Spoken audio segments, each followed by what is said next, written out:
Welcome to Let's Hear It. Let's Hear It is a podcast for and about the field of foundation and nonprofit communications, produced by its two co-hosts, Eric Brown and Kirk Brown. No relation. Well said, Eric. And I'm Kirk. And I'm Eric. The podcast is sponsored by the Communications Network and the Lumina Foundation. We're talking to people about their work and what's happening in the field with the hopes of making this growing arena just a little bit more accessible to us all. You can find Let's Hear It on any podcast subscription platform. You can find us on Twitter at Let's Hear It Cast, and you can email us at hello@letshearitcast.com. Let us know if you have any thoughts about what you hear today, including people we should have on the show. And if you like the show, please rate us on Apple Podcasts so that more people can find us. So let's get on to the show. Welcome in, and we're back. It's another edition of Let's Hear It. You're here with Kirk and Eric. We're so glad you found us. So glad you're joining us today. And Mr. Brown is always so glad to see you and listen to what you've got in store for us today. It's wonderful. How you doing? So glad to be seen, Mr. Brown. I'm getting there. That's how I'm doing. Hey, I know you care about this podcast now because you're playing hurt. You've showed up. You showed up to play hurt. You want to talk about it, or is that too much disclosure? No, it's okay. I mentioned in the episode that I'm a little raspy of voice. I had a little bit of surgery in the middle of my face. Let's just leave it at that. But it is true that it was about 10 days post-op that I did this interview. But man, it's a good one, and you made it work. You made it happen, and we're thankful that you're able to do this today. So set it up, because this is, once again, a really special guest on Let's Hear It. And as always, a lot to talk about when we come back. Let's see. So I spoke with Rinku Sen, who is the executive director of the Narrative Initiative.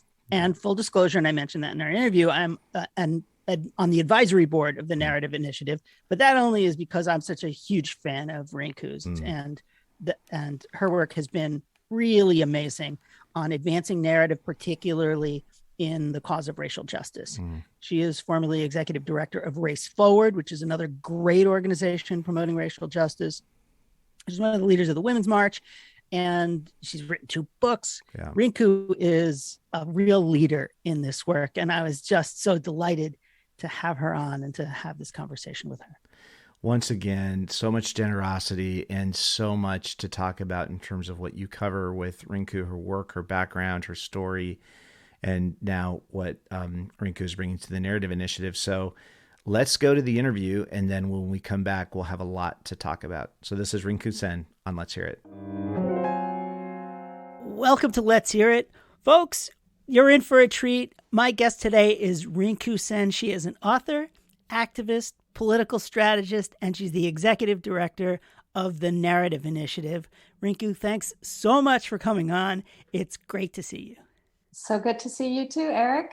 And so, okay, first we have to get the two disclaimers out of the way. The first disclaimer is I sound like the love child of Kim Carnes and Rod Stewart today. I'm a little raspy, not my normal energetic, effervescent, high-pitched twang. So there's that. So don't be put off by the raspiness. And the second is I'm a member of the advisory board of the Narrative Initiative. So we have a previous existing relationship, but that means nothing about anything. It just means that I have this great opportunity to speak to you and to introduce you, or to help you kind of go deeper with a lot of folks out there who are really interested in what you're up to. So thank you, Rinku. How you doing? I'm doing pretty well. Yeah, here in Central Texas. Did I know you're in Central Texas? Where in Central Texas?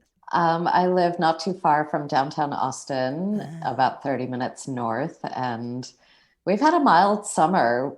We had a very rough winter, weirdly, historically hard, and the summer has been relatively cool, which is weird, but I'll take it right now, today. And are you being overrun by all of those Californians who have decamped to Austin and environs? And I mean, Texas has sunflowers now because of those Californians. And they brought sunflowers? I mean, they changed the landscape and the actual environment. Yeah, they brought a lot of sunflowers with them. And there's actual media coverage of where did all the sunflowers come from. You know why they brought sunflowers?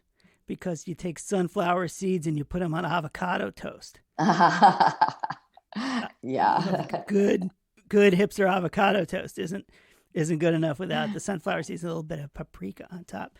Well, I would like to go way, way, way back and learn more about how you came to this work. But I also want to learn a little bit about your own journey, because it's an interesting one. You came to the U.S. at a very young age. Is that right?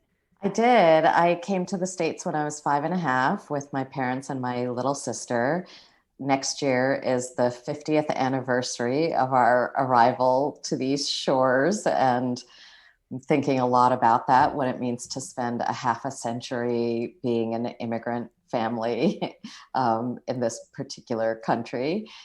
And I learned to speak English in a 2-room schoolhouse in a rural part of the Hudson River Valley, the Hudson Valley in New York, just north of New York City, and grew up in northeastern suburbs in the early 70s, more working class suburbs. And by the time I was in high school, firmly middle class suburbs.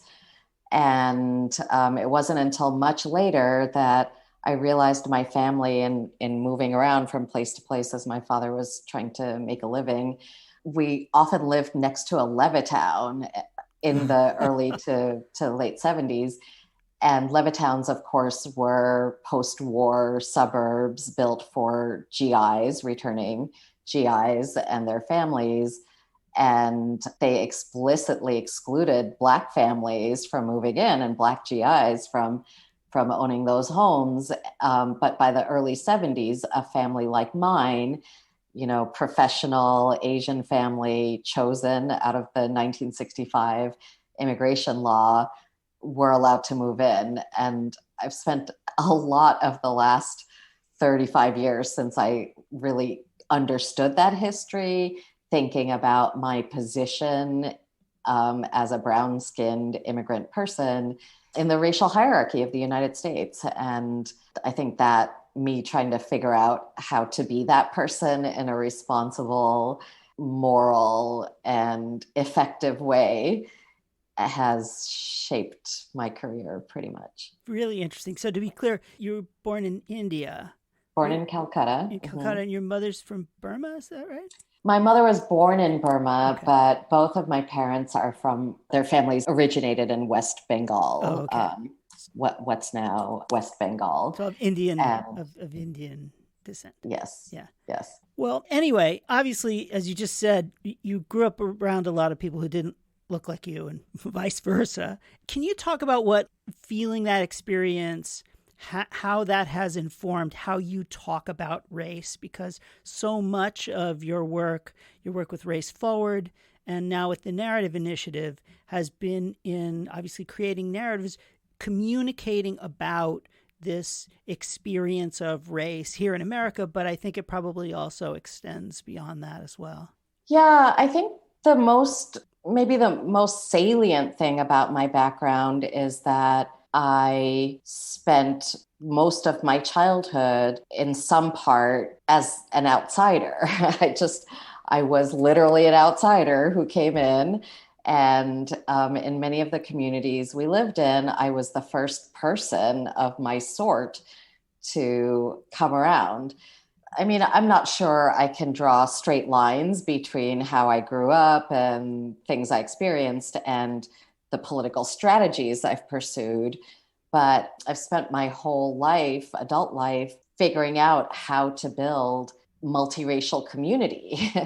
And I think actually my first real experience of that kind of community was at college. My high school and junior high and elementary school communities were really pretty white with a smattering of other kinds of people, Black, Asian, tiny numbers of Latinos. But when I went to college, it was definitely, absolutely, predominantly white school. I went to Brown in the mid-'80s, but there were organized communities with real numbers in them of Black students, Asian students, Latino students. And so college was my first real experience of being in a multiracial community, and absolutely my first experience of trying to shape that community, asserting some vision of that community and coming up with solutions and demands on the institution that would allow us to realize that vision of multiracial community, student academic learning community. Yeah, I don't know entirely why, except that I always wanted to be in a community like that. That's what I craved when I was a kid. And I got a lot of it through books and movies and stories, not because it wasn't available in my material life. And I think that's a noble goal. I've continued to hold it for some decades. That's what brought me here. That storytelling is something that you've carried on throughout your career. You went to journalism school at Columbia. I'm told they have a pretty decent journalism school. And yet, so journalism is a form of storytelling, but it's a very kind of, if you ask me, a fairly discrete form of storytelling. What did you learn there, and how did you take that into what I think is probably a far more expansive approach to narrative work? Oh, I learned so many things in journalism school. When I went after I had been working as an organizer and a trainer for about 15 years. That's what I'd been doing. And I decided to go to journalism school because I was happy with the things we had won and done, in that 15 years. But I really wanted to be able to compete for people's love on the ideas. And I came into organizing at the end of the Reagan administration. And so I did my organizing in the aftermath of the Reagan administration, and the Reagan administration set us up for everything we're experiencing now. It was, in my view, I went to journalism school because I thought, we need to engage people on the ideas, and we cannot knock on the door of every person in the country who might be open to ours. I have to find some other way. So I went there thinking very tactically. I wanted to know, what did mainstream media think was a good story? What constituted good sourcing? How, if you wanted to get the voices of the people I had been working with for 15 years into mainstream journalism, how would you do that? And I did learn a lot about that, but also I learned how to meet a deadline. I was not great at that before I went. How to stop writing in nonprofit speak. My writing just improved hugely, and I really had to retrain myself because the kinds of writing I had done mostly were academic writing when I was in college, and then proposal writing and promotional writing once I was working. And those are the two kinds of writing that should least move out into the public sphere. They should stay where they are. I had to learn how to translate my ideas into language that most people use. And within the bounds of the language that most people use, still finding the right word, not the wrong word. It's just you have to find the 3-syllable word instead of the 8-syllable word. So my writing improved a lot. I became the queen of cutting baggage words. I still do that for a lot of my friends. And I learned how to turn an idea or an issue into a story. That's what I really learned. And I knew I needed to learn that, and that I didn't know how to do it. And I think I succeeded. My final project professor advisor told me I had succeeded.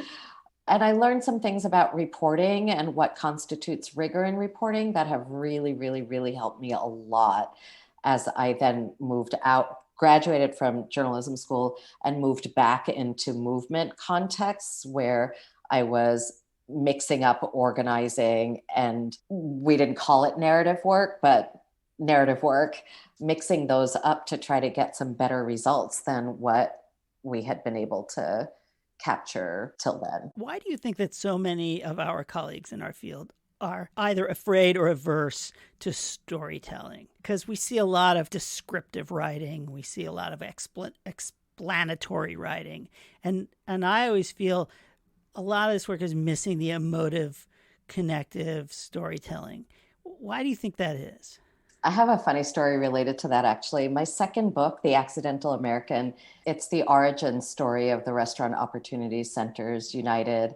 It's about their their flagship organizing effort in New York City right after September 11th. And we've had Saru on the show. After. So. Oh, right. So, and that book alternates between chapters that are about Saru and Mamdouh, the initial principal organizers, doing their thing in New York City, starting different campaigns. There's a whole trajectory about starting at the back of the house and moving toward the front of the house and just gathering up everybody, all the workers along the way. And then in between the chapters about them are chapters about what was happening in the national policy debate around immigration policy at the same time. And I once spoke to a reader who said, oh, I skipped all the narrative story chapters and I just read the 3 policy chapters. And it just broke my heart. I was like, why could you not keep that to yourself, maybe? Like, I don't think I needed to know that. Because of course, those chapters about New York, I wrote after following them around for 6 years, going to all their meetings, every one of their actions, interviewing their targets. I tried to do a real cinema verite kind of reporting. So that to me illustrates exactly what you're talking about, that our colleagues really want to rush to the rational, and they feel like working their way through the story just takes too long. I think that's part of it. Things are urgent, and it feels like if I just get to the point, this is the policy I want, this is the data that supports it, the rationality will lead everybody to the conclusion we want them to get to. But the problem is we haven't accounted for power in that formulation. The formulation where I have a good idea, I can support it, it makes sense, it's going to work. I just have to go convince the people with power that this is what will solve the problems they have been elected or appointed to solve. That's just not the way power works and human power dynamics work. And to change power dynamics where I don't think anybody needs to be empowered. I never use the word empower because we all have power inside of us, even if it's just the power of our bodies and our time and the words that come out of our mouth. When you start asserting your power against someone else's power, that makes all sorts of irrational things happen.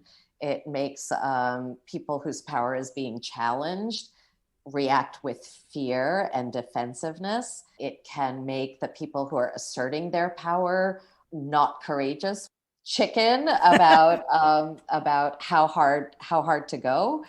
And if you're in a nonprofit sector, a sector of organizations where the dominant theory of change is rational, then that's a pretty big mind shift for our colleagues to make, especially if they've been successful with that theory of change, as we have. You've participated in that, I've participated in that, and we did a lot of good. But it's not all the good we need to do, and it's not all the good that's available for us to do. So I don't like to say we did it wrong or they're wrong. It's just their model, like any model, has its limitations, and we have some tools to try to mitigate those limitations and grow the field of possibilities. Well, that's a perfect segue. We're going to take a quick break, and then we're going to come back with Rinku Sen of the Narrative Initiative to talk about what you're doing to accomplish just that. So right back with Rinku Sen.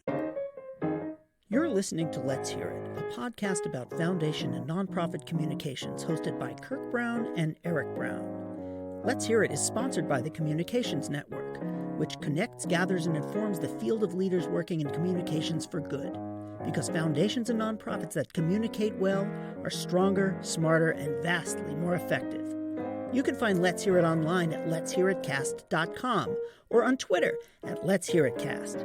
Thanks for listening, and now back to the show. And welcome back to Let's Hear It. My guest today is Rinku Sen. of the Narrative Initiative. She's the executive director. And when we left off, we were just talking about how do you use narrative to advance power, to take advantage of opportunities, and to move our politics in a better direction, I think is a fair thing to say. Yeah. How are you doing that now? You've taken all this, so you've been a journalist, I know you've taught, you've written books, you've lived this really rich and interesting set of experiences. And it feels like you're rolling that up together into this new and wonderful thing. Can you talk about that a little bit?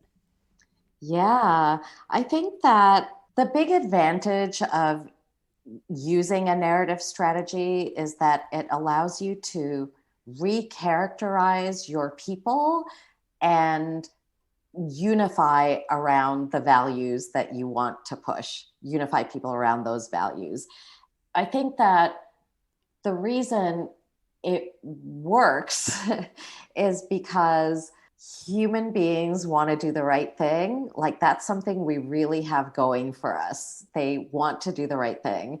And if you can show them not just what the right thing is, but also the path to getting there, then they'll often do it. That's what I learned as an organizer. If you can take something people first identify with them, something people want, and then show that there's an actual path to that thing. Maybe somebody else got to it through a campaign or an organization or effort somewhere else.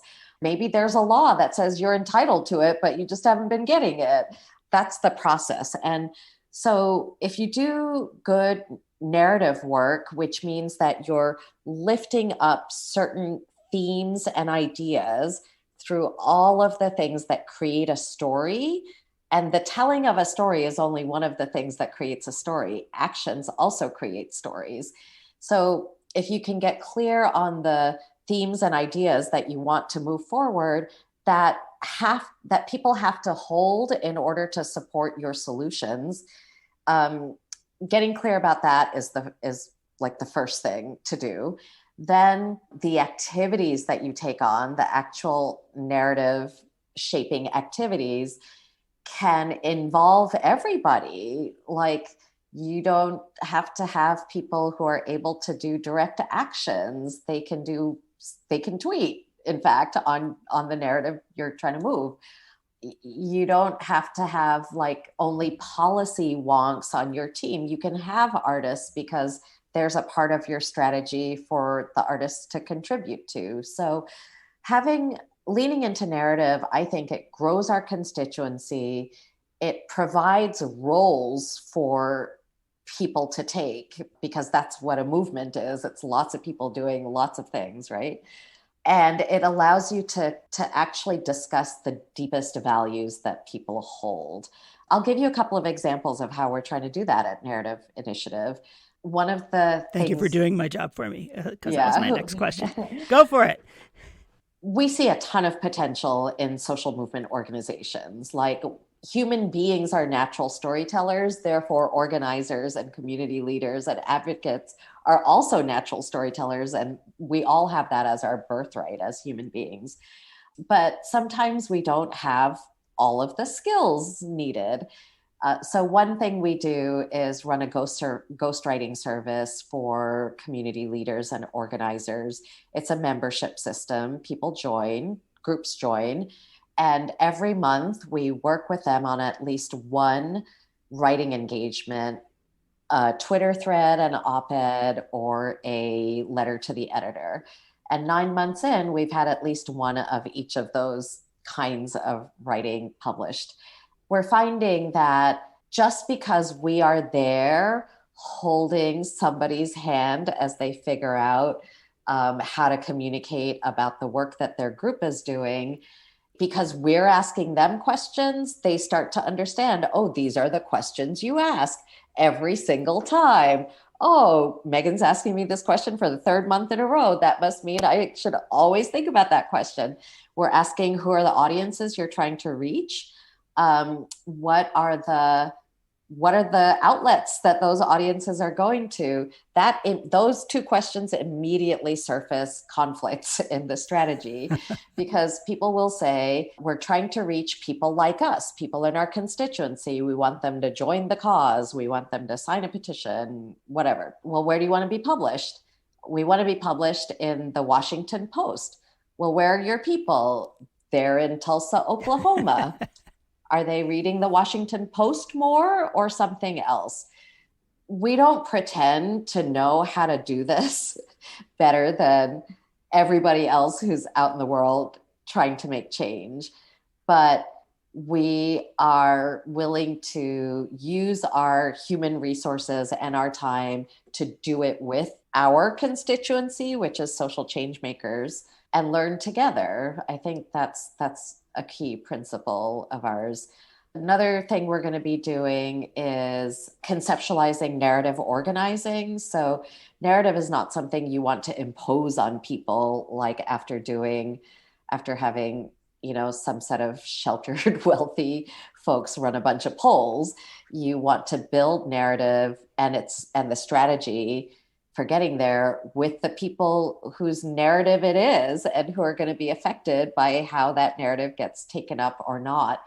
So we're experimenting with different cohorts of organizations in the country to figure out what strategies we might take up. For example, I'm almost hesitant to put this out, but because it's so early stage, but we're talking to a bunch of Asian American organizations to see if this is a moment where we could replace the model minority impression and image with something authentic and real and that we shape and choose. Is it? I think it's the best opening we've had since 1970, but we need to check. So the first step in checking will be to do a landscape and some historicizing. How did the model minority myth come to be? Who were the players in that? What were the institutional interests in creating it? How did Asian Americans ourselves contribute to it? How do we benefit from it now? And what do we lose? All of that thinking has to be done. And maybe it'll turn out to be a moment to start a 20-year campaign to replace that characterization of our communities with reality. Or maybe it won't. Maybe it'll turn out this is not that moment and we should focus on other things, in which case we'll do our landscape and assessment and we'll leave it to the next set of people who are inclined to try that. Those are the kinds of projects and activities we think about. It's so interesting. The model minority is a good example. I doubt that some wordsmith sat down and said, okay, how do we demonize or how do we fracture the Asian community with this myth? But sometimes narrative is something that kind of grows out of either preconceived notions or prejudices or quite the opposite, something that, some kind of shared value. And I was just looking at something that Race Forward, the organization that you ran for quite some time, put out, which they said they conducted research that shows that the term systemic racism was used more times in the media after the murder of George Floyd than in the 30 years combined before that.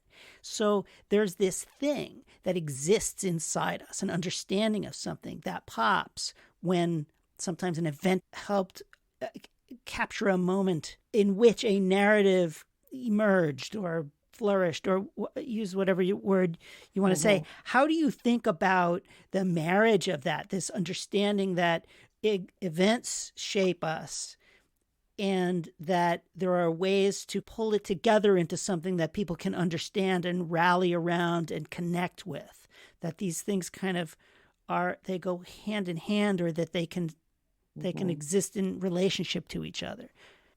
Part of the reason that systemic racism could take off as a term that would saturate all media and conversation after George Floyd's murder was because for the 20 years before that murder, there had been organizations both working on other police murders of Black people and also moving a collective analysis forward about why that happens. That's the analysis of systemic racism. So if if the phrase systemic racism had not been used by Race Forward, PolicyLink, the Haas Institute, the Kirwan Institute, the Aspen Institute, lots and lots of scholars teaching college courses.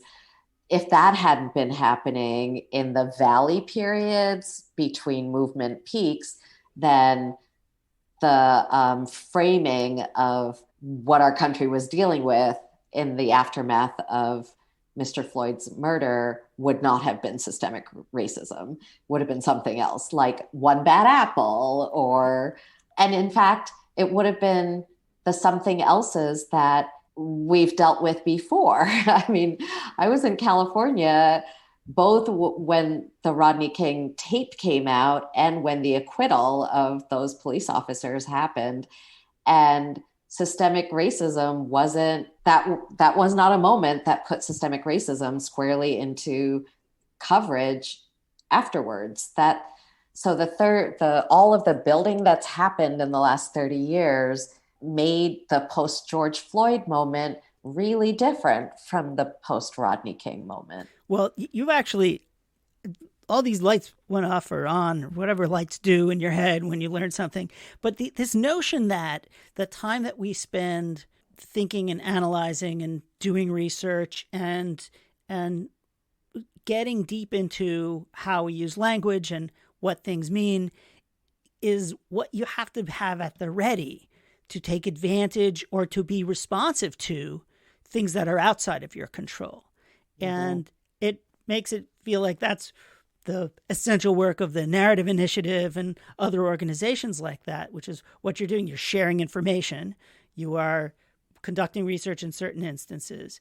And then even to the extent that you are supporting directly organizations that are attempting to communicate, tell stories, and help shape a narrative. That's the work we just have to be doing. You can never rest. And I just really appreciate you for what you do and your great story. I just thank you so much, Rinku, for joining us and talking about your work. Yeah, thanks for including me. Well, Rinku Sen, the Executive Director of the Narrative Initiative, thanks again for coming on. And we're back. Eric, you get to do all the cool stuff. You get to be on the advisory board of the Narrative Project. Yeah. What a cool Narrative Initiative. The Narrative Initiative. Sorry. That's okay. So can we start there? Can you give me a little bit of the backstory of the Narrative Initiative? Obviously, where did it come from? What is it about? And Rinku is relatively new to that role, right? Yeah. Started towards the end of last year, I think, when that all came together. The Narrative Initiative started as a project of Ford Foundation and Atlantic Philanthropies, who came together and said that we really need to have an institution, an organization that is focusing on narrative shift, particularly to advance social justice. So it was a foundation started entity. And for the first several years, it operated like that. And as the Narrative Initiative grew and kind of created itself and began, as like all organizations, I'm sure you very well know, Mr. Brown, that an organization almost takes on a life of its own. It becomes its own organism. And since that time, it is kind of expanding beyond its borders of its original founders. And it's created its own outside advisory board on which I serve, and a number of really amazing other people serve on it as well. And we had a transition in executive. And so Rinku came in earlier this year, I think, maybe the time is a little fuzzy in my head, but recently to take over this organization and to move it to the next place. And that's what it's doing. And what it is helping to do is to identify opportunities for using narrative to advance the conversation, primarily around race, but also around kind of a broader set of, I would say, nonprofit activities. It's doing some of its own research. It's helping to share information broadly. And it's a place where people can learn about how do I think about what narrative is. As we've had this conversation on this show for almost 3 years. Yeah. What the heck is narrative? How do you shift it? Why do you shift it? All that other stuff. And there contemplating that as well from from a place of real expertise. I can't imagine a leader better suited to that task than Rinku. And again, I know you probably weren't in the search process, but having Rinku walk into the room, start talking about background, experience, perspective. How do you let that person get out of the room without saying, "Hey, when can you start?" I mean, it's just what the background that she brings to it. Now, tell me a little bit about Race Forward, because, as the jumping off point for what Rinku's bringing to the Narrative Initiative, that campaign did such seminal work, including, the Drop the I Word campaign, which when you start changing media practice at major outlets, and they stop referring to immigrants as illegal, let's say, and you take that language out of the lexicon of, mainstream and seminal media outlets, you've really changed the conversation around issues in the country. So, tell me a little bit about the processes of getting to know Rinku and seeing her get situated in her work. Because Rinku is so creative, the process has been to be in the room when she begins to help us all understand how do you take this organization and actually kind of move it out. And she just has a million great ideas, and she has this wonderful ability to put things into practice and to put things out there that work. For example, she talks about the so-called ghostwriting project. What they're doing is they're helping organizations communicate literally, which is, we come in, we'll help you, we'll teach you, we'll support your work and help you learn how to talk about these issues in ways that matter and that are effective. And that's as specific and clear as it gets. Yeah. And this is something that Rinku has been doing over time, and she's brought that into the Narrative Initiative. So that's been a really cool way to provide a lot of support to organizations that don't have a lot of wordsmiths on staff. What they have are activists who care. And you take that kind of passion and you marry it with great ways to describe and articulate this work, and you end up with a really powerful set of activities. So that's just one example of the kind of thing that Rinku brings to this. And she's just amazingly creative. I don't know, she probably doesn't sleep. She gets she's doing all this stuff. It's really amazing. And she's written a couple of books. She's speaks and all that other stuff. So yes, you are quite right that to get Rinku was an incredible coup for the Narrative Initiative. Well, and the academic background as a BA in Women's Studies from Brown, and then an MS in Journalism from Columbia. So once again, we see the seeds of somebody with that journalism background coming into the advocacy space. But I was almost convinced we were going to see intellectual history somewhere in the background, because, this idea that the Reagan administration is setting us up for what we're dealing with today. These things stretch out over the arc of decades and generations. That we need to. And for those of us who remember those 8 miserable years and everything that was wrought afterwards, I think she's exactly right. Well, right. And then, that grounding and engaging people on ideas, we've got to engage people in these ideas and how transformative they are. And then we get into the tactical part of this, how we turn ideas and issues into story. And part of that process is you've got to stop writing in nonprofit speak. And of course, we stand at attention when Rinku starts talking about that and translate ideas into language most people use. And I have to say, this is... Why do I like that idea? Well, but then, it just, you have all these reminders. We have this brutally horrible last 4 years at the national level. And yet, of all the things you could say about the person at the center of that, the one thing that person could do was translate these, frankly, awful ideas, but put them into just this plain language. And I hate seeing it mirrored to us always from the negative side, as opposed to carried by the more progressive and social change oriented perspective. It just seems like Rinku can lead that charge, right, and help move this conversation forward. Because I just love that whole discussion, where she was talking about just the rationalism in our field, and just kind of where we come from on this stuff. I mean, what do you think about that? I think, this is interesting, because I think that the we, and I use the we with the largest capital W you can think of, which is our field, and you can define our any way you like, but we want to seem smart. Yeah, right. I think that is our Achilles heel. We just want to seem smart. Yeah. And seeming smart is better than being effective. Mm-hmm. And we've heard this a trillion times where somebody in the program department is like, oh, you're dumbing it down. And by that they're saying, you're making me not look as smart as I want to look. And that, I don't know, whether it's ego, whether it's, I don't know what, is crushing. Yeah. And what we want to do is to communicate. And they didn't call Reagan the great communicator for nothing. Yeah. And nobody thought he was smart. But what he did was he reshaped American culture, science, the weather, you name it, sociology, religion, pick everything under the sun for 2 generations. Right. And I mean, that's a bit of an overstatement, but he put a lot of that stuff in motion. Yeah. And undoing it is very, very hard. And he didn't care if people didn't think he was smart.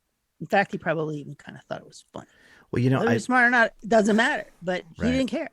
He didn't want to look smart. He just said stuff that people somehow communicated with. And hey, look, I have some of my brethren and sistren voted for Reagan once upon a time. They were young. It was their first election. And they were like, he seems kind of nice. I kind of like him.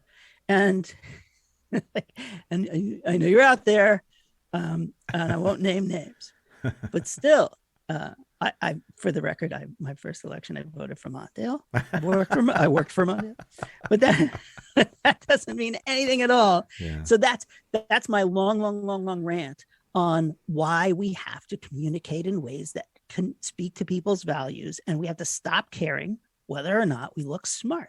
Well, isn't that interesting? It's an illustration of the dynamic she describes where we're trying to change power dynamics. Asserting power prompts an irrational response, so you can trigger fear, et cetera. And it's interesting. We see that in the fields we're trying to affect, but we also see that within our own field, because when we start coming off this very irrational approach, we're about strategy, we're about the numbers, we've got the spreadsheet, and we can articulate it in this incredibly nuanced and thoughtful and sharp and precise way. All the time we're doing that, we're draining power from our field. We're draining resonance from our field. And so what does Rinku do? She comes in and she says, we're going to use narrative to advance power, and we're going to have a strategy, and we're going to recharacterize people and unify around values and show people how they fit into this path, the right thing to do. She said it. What a great opportunity, and just what the right person in the right place for it. I loved your reflection about the systemic racism use and how after, George Floyd's murder, that phrase explodes in use, and Rinku's reflection that, that happens because not just because of the incident around Mr. Floyd, but also the 20 years of work setting the stage, right? The 20 years of work trying to ensure that language had rigor behind it, and there was analysis. And so we don't know when the moment's going to come, and unfortunately, too often it's catalyzed by tragedy, these horrible, unthinkable tragedies. But the moment sets the stage for all of that work to come forward. I just thought that was such a great reflection, and a testament to the importance of something like the Narrative Initiative. Yeah, you're totally right. And by the way, I'm not saying that all you need to do is communicate. Needless to say, you have to have, if you have research about what works, if you have done the organizing, if you have done the power building with people, all that has to happen. And as Rinku has, really well described, that you have to be working all along, waiting for these opportunities to help use narrative to move issues. Now, we did not get into the conversation about critical race theory, which I wanted to, but we were just running out of time, and we'll find it in some other opportunity somewhere else. But the idea that now the right, which has seen systemic racism take over, now they're trying to flip that with this notion that critical race theory, which just teaches people that systemic racism has had a pernicious effect on our society, and that our system is based on a set of racist institutions and individuals that needs to be redressed. They're saying that is its own kind of racist they're trying to create a counter narrative to that. Right. And this is why the right, however you want to define them, has been so effective with language and framing over these years, that they can take something as true as the fact that systemic racism has screwed up our country and has been, deeply, deeply had this pernicious effect, violently pernicious effect on our lives, and say that that's somehow wrong. So that you just have to constantly be ready for this stuff. Yeah. And I wanted to have that conversation. We'll find somebody to have that conversation with, because it's really important. I didn't do it justice, but I know that there is much, much to be said and learned from what is happening around this so-called debate around critical race theory. Yeah, no, well, it's absolutely worth unpacking. We'll come back to it for sure. And, actually it speaks to even that capacity of the air quotes, right? And not even the right word for it any longer, I don't think, but, to sort of jump on something in such a unified way, again, Ronald Reagan was created by Barry Goldwater, so this notion of all the work that goes into setting the stage, and there's a lot to learn from, what's been done in different quarters. But the last thing I think that worth just reflecting on is this idea of, in between the peaks, these movement moments, we do the mundane work. We're in the valleys, and actually the real change is in the mundane work that's happening to set up ourselves for taking it, just moving forward, and when the opportunity arises. And I think a lot of what you're talking about, Eric, in terms of all that spade work that happens, yes, it's necessary, but also let's not forget that there's communications that goes through all of it, right? It's never not communication. Right. It's just some other language we're putting on the notion of this is a way we're communicating. And so again, something like the narrative initiative brings us back to that, and brings us all the way from the strategy through the tactical piece to creating the rigor to hold these initiatives. And I can't wait to see how the minority myth project works through, replacing that. And I'm so appreciative that Rinku was able to share a little bit about, some of those just groundbreaking initiatives that are just coming together now. So, well, obviously there's always a lot to talk about, and there's more that we'll come back to here for sure. But I think for now it's enough to say, man, Eric, what a treat. And Rinku, thank you so much for joining Let's Hear It. That was a conversation well worth listening to. That's for sure. And then as we close out, I just wanted to make another little a thank you, a deep and abiding thank you to the intrepid Maggie Brown. The intrepid Maggie Brown, yes. You know that the intrepid Maggie Brown plays a huge role in this show. They are the producer, our audio engineer, our editor. They do the social media. They post the shows. They do pretty much everything. And they are moving to Japan to teach English. And the intrepid Maggie Brown is my offspring. I could not be more proud and excited for them, because they're off on a great adventure.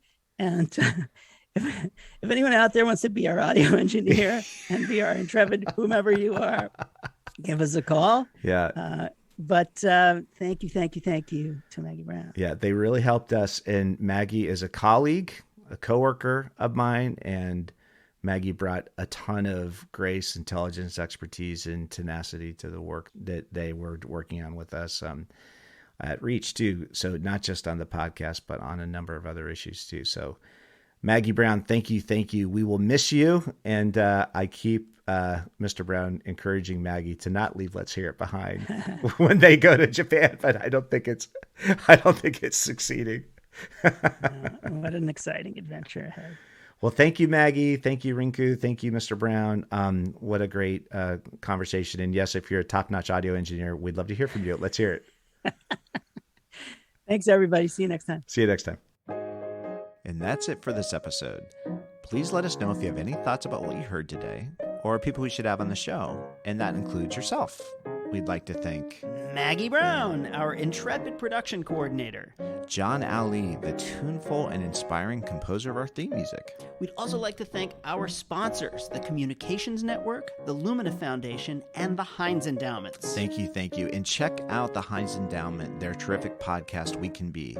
That's hosted by Grant Oliphant, and you can find it at heinz.org/podcast. We would certainly like to thank today's guest, and of course all of you, and thank you, Mr. Brown.